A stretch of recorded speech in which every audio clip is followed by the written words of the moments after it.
Leo tarehe 19 mwezi wa pili, kupitia ofisi ya maendeleo ya vijana katika mfuko wa maendeleo ya vijana, tutakabidhi jumla ya milioni 200 kwa vikundi. Kikundi cha kwanza kinaitwa kikundi cha Kitwima Youth Group. Wanasema hii ni nyota inayoangaza asubuhi. Mradi wao unajulikana kama mradi wa ufugaji wa kisasa wa kibiashara wa samaki.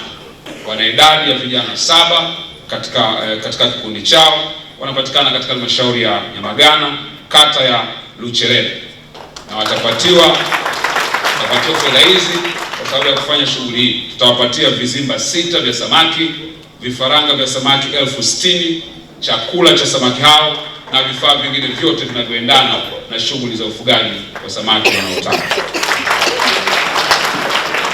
Dhamira yetu tunapotoa fedha hizi ni kuona mradi huu unasimamiwa vizuri, unaendelea, ili mara nyingine tukija hapa tuwe na ushuhuda wa matokeo mlioyapata.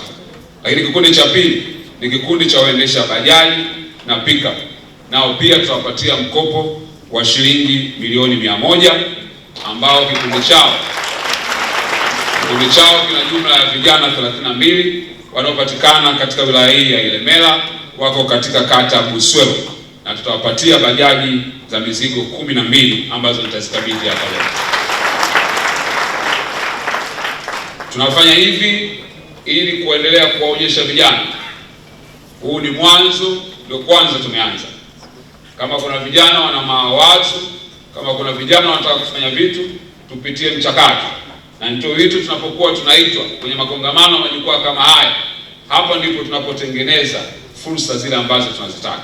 Kwa hiyo ninaamini kaimu mkuu wa mkoa, hii itakuwa mwisho, lakini mtaendelea kuendeleza majukwaa haya katika kuwapatia mafunzo, ili wale ambao wanaendelea kufanikiwa na tuendelea kuwanoa ili waweze kupata sifa, waweze kupata fursa. Hizi ni fursa chache kati ya nyingi ambazo serikali itaendelea kuzileta kwa ajili ya vijana kwa mkoa wa Mwanza, lakini pia kwa Tanzania kwa ujumla. Niwapongeze sana vikundi hivi ambavyo vimepata, na niwatie moyo wale wengine ambao hawakupata. Haimaanishi kwamba hawatapata, lakini pia watakuwa na nafasi pia ya kuendelea kuboresha mawazo yao ili waendelee kupata hizo fedha. Mheshimiwa Rais alieleza maono yake na malengo yake kuhusiana na swala zima la vijana. Akiwa anafungua bunge la 13, alisema kusudi lake ni kuwafanya vijana wasio tu watazamaji, lakini wao washiriki katika kubuni, katika kutoa maoni, lakini pia katika kuandaa program, sera na mabadiliko ya kisheria ambayo yanaweza kustawisha uchumi wao, lakini pia na masuala ya kijamii. Malengo makuu ya Vijana Platform ni kwanza kupanua ushiriki wa vijana katika mipango ya maendeleo, lakini kuweka daraja la mawasiliano ya moja kwa moja kati ya serikali na vijana, na kuunganisha vijana na fursa za ajira, mitaji pamoja na ubunifu.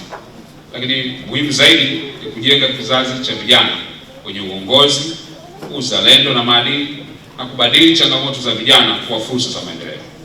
Kusudi letu kama Wizara ya Maendeleo ya Vijana ni kuondoa vijana katika fikra na mitazamo ya kuamini kwamba wao ni tatizo na kugundua kwamba wao ni suluhisho la taifa hili. Kuondoa mtazamo wa watu kuhusiana na vijana kwamba ni watu wanaoleta changamoto, na kuwaweka katikati na kuwafanya kuwa suluhisho la kudumu katika matatizo yanayotukabili. Taifa la Tanzania haliwezi kwenda mbele bila ushiriki wa vijana wa uhakika kama tunavyofanya hivi leo.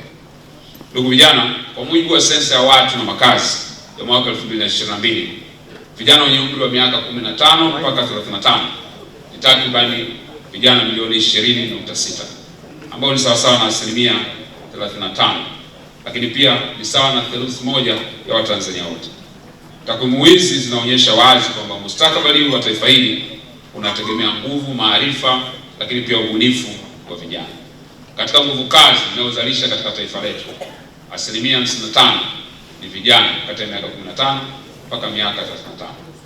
Ukiangalia kwa takwimu za nchi za Kiafrika, Tanzania ni moja kati ya nchi ambayo ina kundi la watu wengi wenye umri mdogo. Tunatanguliwa na Niger, lakini sisi ni wa pili. Wastani wa umri wa Tanzania ni miaka 17. Maana yake Tanzania ni taifa la vijana. Kwa sababu hiyo, ndio maana Mheshimiwa Rais ameelekeza mara kadhaa, jambo lolote litakalofanyika lazima pia vijana wawe ni sehemu ya muhimu ya kufanya maamuzi, lakini pia kupanga mipango. Ndio maana hata katika uandaji wa dira yetu ya mwaka 2050, miaka 25 ijayo, maoni ya vijana yalichukuliwa kwa uangalifu, lakini kwa umakini na yalizingatiwa, kwa sababu dira hii ni dira ya vijana pia. Na wiki chache zilizopita tulikuwa bungeni, tukawa tunajadili mpango wa miaka 5 wa nchi yetu. Katika wasilisho zilitangazwa rasilimali 10 zinazoweza kuondoa taifa letu hapa tulipo na kutupeleka mbele kweli.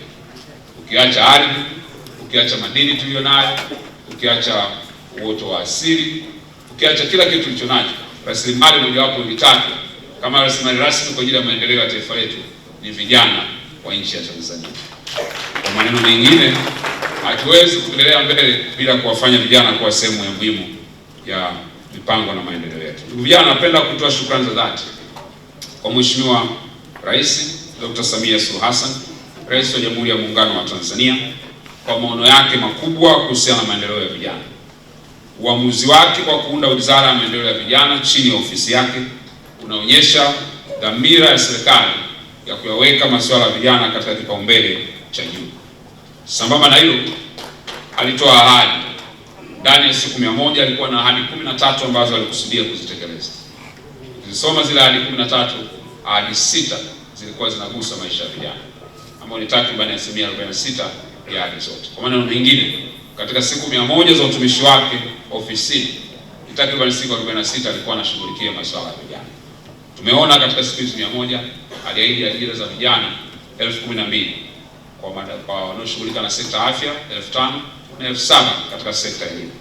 Ajira zilitangazwa, ajira zilitoka, na tayari wako watu vituoni ambao tayari wanaendelea na kazi. Hii ikiwa ni awamu ya kwanza ya utimizaji wa ajira. Na kwa mwelekezo wa Mheshimiwa Rais ambao na mimi nimeendelea kuyasimamia, ameagiza kwanza kuwe na uwazi katika upatikanaji wa taarifa. Naomba nitumie jukwaa hili kutoa wito kwa viongozi wote ambao wamepewa dhamana ya kusimamia na kutoa taarifa kuhusiana na fedha hizi. Huko nyuma kumekuwa na changamoto, taarifa zinawafikia vijana wachache na wanaofaidika pia wamekuwa ni wachache, wakati mwingine ni wale. Tunataka jambo hilo lisijirudie, taarifa zitolewe kwa makundi yote ya vijana na hakikisha kila kijana anapata taarifa. Lakini pia usiwe na upendeleo wa namna yoyote yule inapotolewa fedha hizi.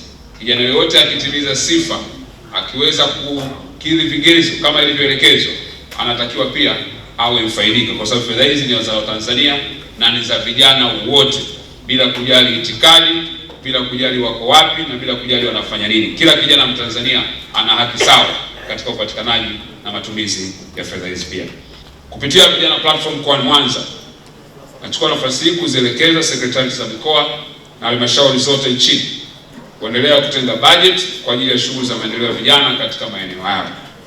Hii itasaidia kuendeleza utekelezaji wa majukumu haya katika ngazi ya mkoa na wilaya. Vile vile ni muhimu kushirikisha wadau wetu wa maendeleo waliopo katika maeneo yenu ili kuimarisha ushirikiano, lakini pia kuimarisha mahusiano. Kwa majina ninaitwa mimi Wilbert Joseph Malale, ni mwenyekiti wa kikundi cha waendesha bajaji mizigo na pickup. Mfano, tangu nimekuwa kiongozi wa hicho kikundi, ni vijana kama 16 tumeweza kunufaika na hizo fursa zinazotoka kwenye serikali yetu. Mambo ambayo yanafanya vijana wengi ni wanashindwa kuzifikia hizo fursa, mimi ninadhani ni utayari wa vijana.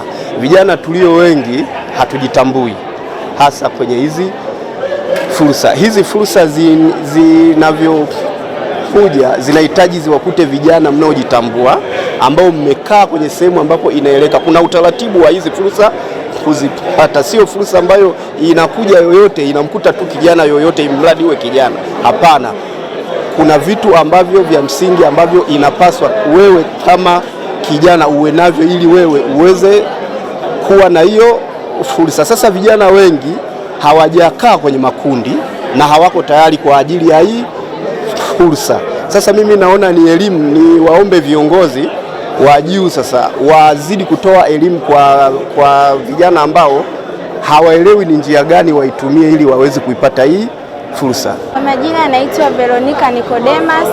Kiukweli kwa siku ya leo katika tamasha letu la vijana, kwanza kabisa nimepata fursa ya kujua mambo mengi ikiwemo mkopo na fursa ambazo tumezipata sisi kama vijana, na serikali yetu tunaishukuru sana kwa kutupatia sisi vijana fursa. Kiukweli tunamshukuru sana Mama Samia Suluhu Hassan kwa kutupatia fursa hiyo. Mungu aendelee kumbariki pamoja na waziri wetu wa vijana kwa kuhudhuria na kwa kuitikia wito wa vijana. Kiukweli tumefurahi sana na tunazidi kuwaombea kwa Mwenyezi Mungu endelee kutukumbuka vijana katika hali zote na katika vipaumbele vyetu, waendelee kuwa pamoja nasi. Usisahau kusubscribe, like na kubonyeza alama ya kengele. Asante.